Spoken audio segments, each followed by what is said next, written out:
So the other day, I was pitching a potential affiliate partner who has over 1 million people in their audience. And I had reached out to them and gotten a generic response like, oh, hey, thanks for this pitch or something like that. And if it's a good fit, we'll let you know.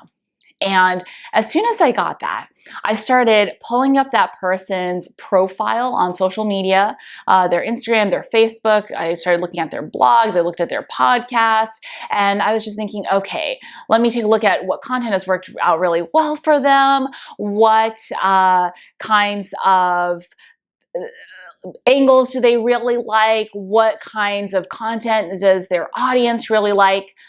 And my husband saw me doing that, and he was like, what are you doing? And I said, well, I kind of just got this reject, because when you get that generic messaging, most of the time, you can be kind of sure, like, chances are you're not going to get a response, most likely. And so I saw that, and I basically said, well, the pitch I sent obviously wasn't the right fit, so I need to come up with a better one. And he was just like, okay, you do you. Now, the reason I share that is because I realized that at this point, where I've been in this business alone for over 5 years now, the way I think about rejection is very different from the way I thought about rejection when I started my first online business. Back then, every single no that I got was just like a hit to me personally. And it felt so discouraging. I mean, I will tell you, at the beginning, when I was doing my first online business, digital advertising consulting, which is what I was doing in my job back then, when I would have someone come and speak to me about potentially hiring me, and then they would end up not hiring me, I would get off that call and feel so discouraged, like, oh my gosh, what just happened? I'm such a failure. This is not going to work for me. How can I possibly build an entire business that's going to replace my salary? Why am I even trying to do this? And all of these thoughts would just go through my head like, oh, this is just a pipe dream. It's not going to happen. And comparing that to how I think now, it's just like I'm a completely different person. And I would say developing that skill has been one of the most crucial skills to my being able to successfully build at this point a multiple 7-figure business and have staying power and have been around in this industry for over 5 years.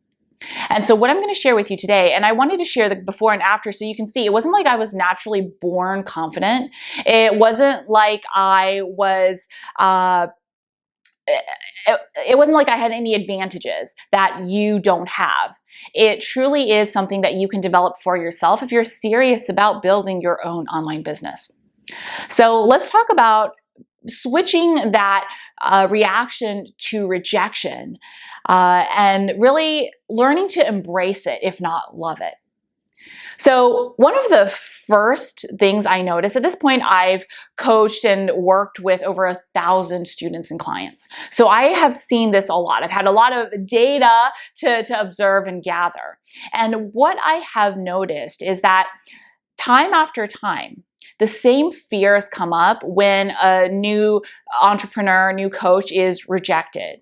And the reason why a lot of people react in a way that's really scary or they're really scared of that rejection is because they take it as a sign that maybe what they want in their business is not possible. It's not going to happen. And this is really, really important because I want you to think about that. I know when I first when I was starting out with my first online business, every time I got a rejection, because I had so little confidence that it was really possible. Nowadays, right, the idea of building an online business is becoming more and more widespread. But even just a few years ago, about 7 years ago when I first started back then, it wasn't that common. And so I didn't grow up around any entrepreneurs. I didn't feel that confidence that it was even possible. And so every time I got a rejection, I took it as a sign that, oh, maybe this isn't even possible. Now, how did I work through that? I will tell you, this is something that isn't so much like making a massive change as massive discipline and just hope. Where every time that happened, I had to remind myself, I had to pull up examples of other people who had done what I wanted to do. And I had to remind myself of them over and over and over and just say, hey, this is just a pit stop. This is just a roadblock, an obstacle. I'm going to get over it. This is just one note. It's not a sign that I'm not going to succeed. And I had to hold on to that thought with everything that I had. And I could not let myself believe that any rejection was a sign that I couldn't have it. So when you think about the story I shared at the very beginning of this video, where I talked about I got a rejection from a potential partner, and something I want you to note is that rejection doesn't go away. It's part of being an entrepreneur. At this point, I have been in this business for over 5 years. I have built a multi-million-dollar business. I have so much social proof and testimonials online. I'm relatively well known in my industry. And I still get rejected, right? Because there's always someone with a bigger audience. There are even more prestigious publications. Like, I've been featured in Business Insider, but I haven't been featured in Oprah, right? So I've gotten rejections from Oprah. And so it just is ongoing. So it's never like you're going to get to a point where you don't have to face rejection. So this is a skill that you have to master if you want to continue building a successful business, if you want to build a successful business. And so I wanted to point that very important note out. But where I'm going with this is I want you to notice, and I didn't even realize this until I sat down to think about it. When I got that basically rejection from that potential partner I was pitching, I didn't think, oh, I'm not going to work with them. I didn't feel like they were hating on me personally, right? It wasn't personal.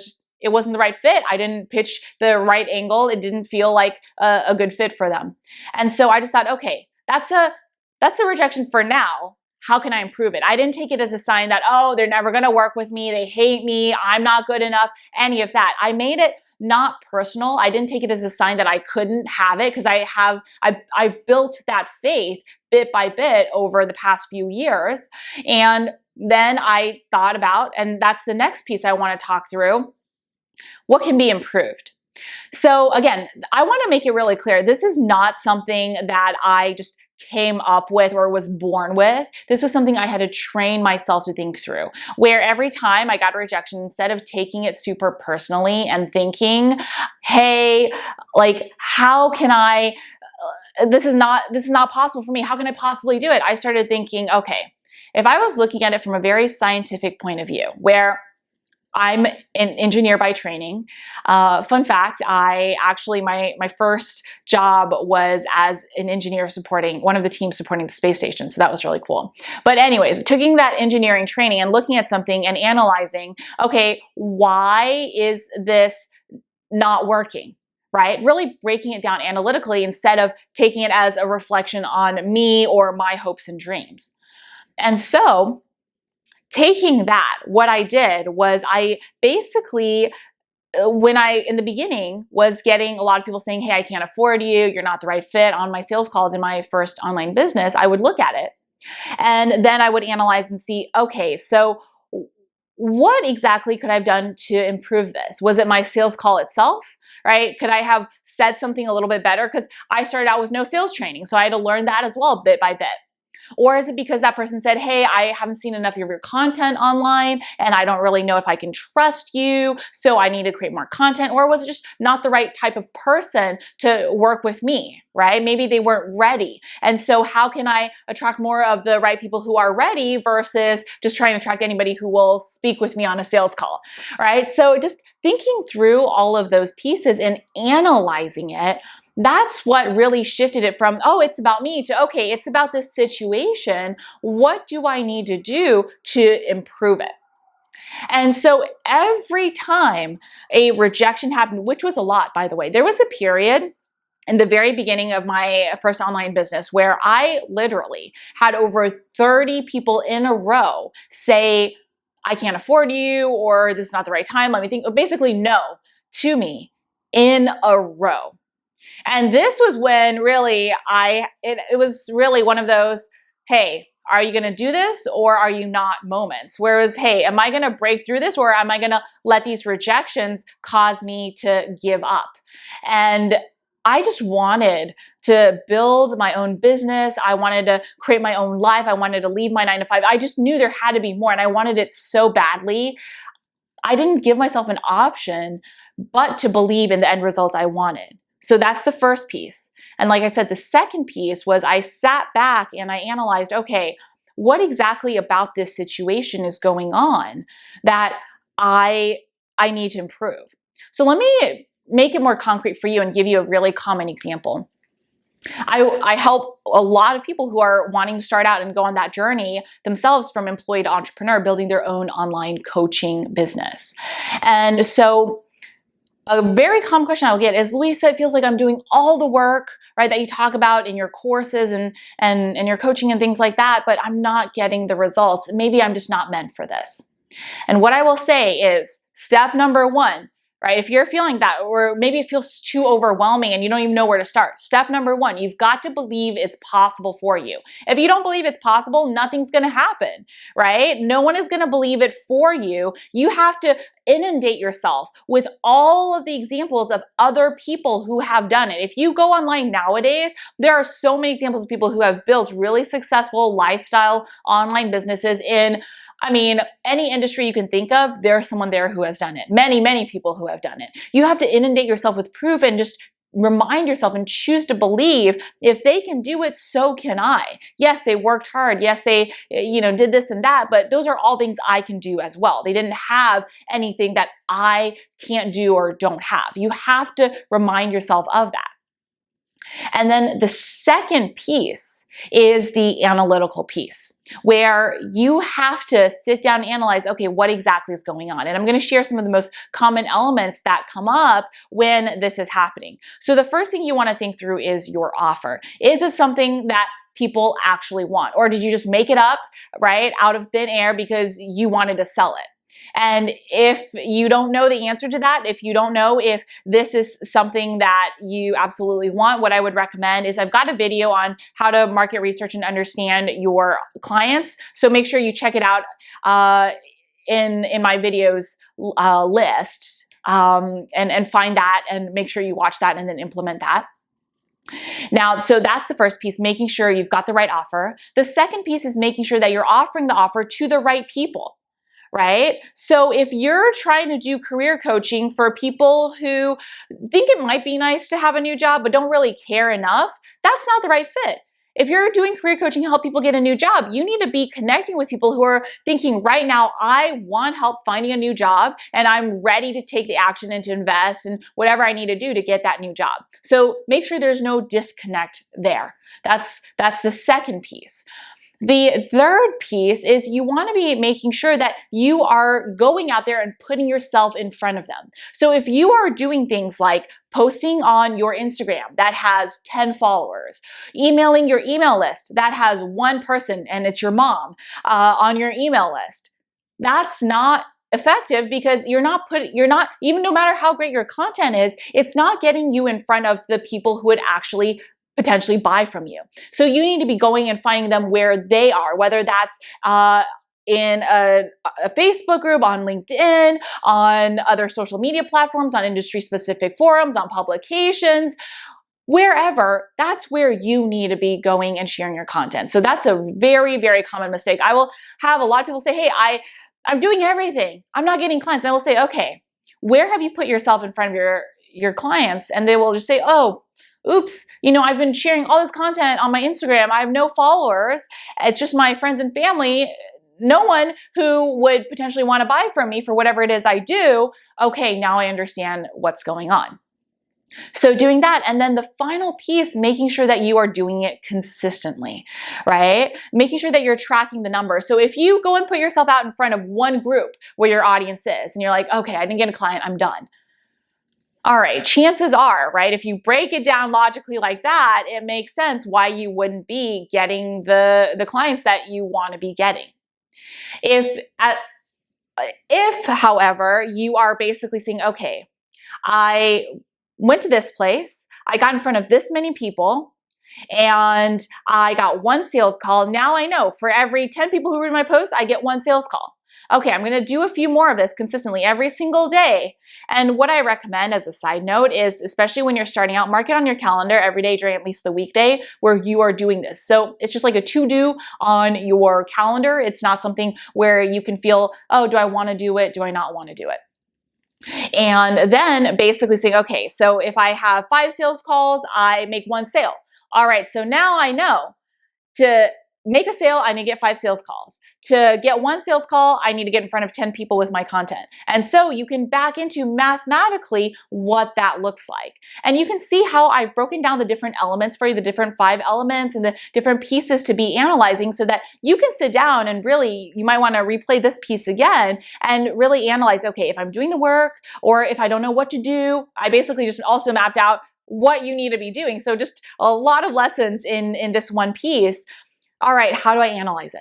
As long as you do that, you don't take it personally, you don't take it as a sign you can't do it, you just take it as feedback, right? And then you analyze it the way I just broke down for you. You are bit by bit going to, if you don't at least learn to love rejection, you're gonna learn to embrace it and see, okay, every time I get this, rejection doesn't necessarily feel good, right? I mean, I didn't love hearing that no from that potential partner I pitched, but I didn't let it get me down. I didn't think, oh, this is not going to happen. I just thought, okay, that's the feedback, sat through the same process. It's a little bit different when you're at later on in your business, but we don't need to get into that right now. I just covered the elements that are the most common ones I see when you're starting out. But it's the same process. Really analyze, all right, what do I need to improve? Then you go and do it. And then you repeat the process again as many times as needed. And that's what it takes to really succeed as an entrepreneur. Because there is no, I promise you, I have worked at this point with thousands of students and clients. I have an audience of many, many more, over 100,000 people at this point. So I see a lot of case studies, right?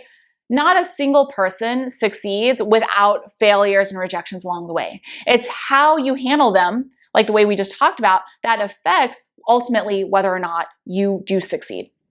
And so this is so, so important. And I hope you really take what I shared with you to heart today. Okay, so that's it for today.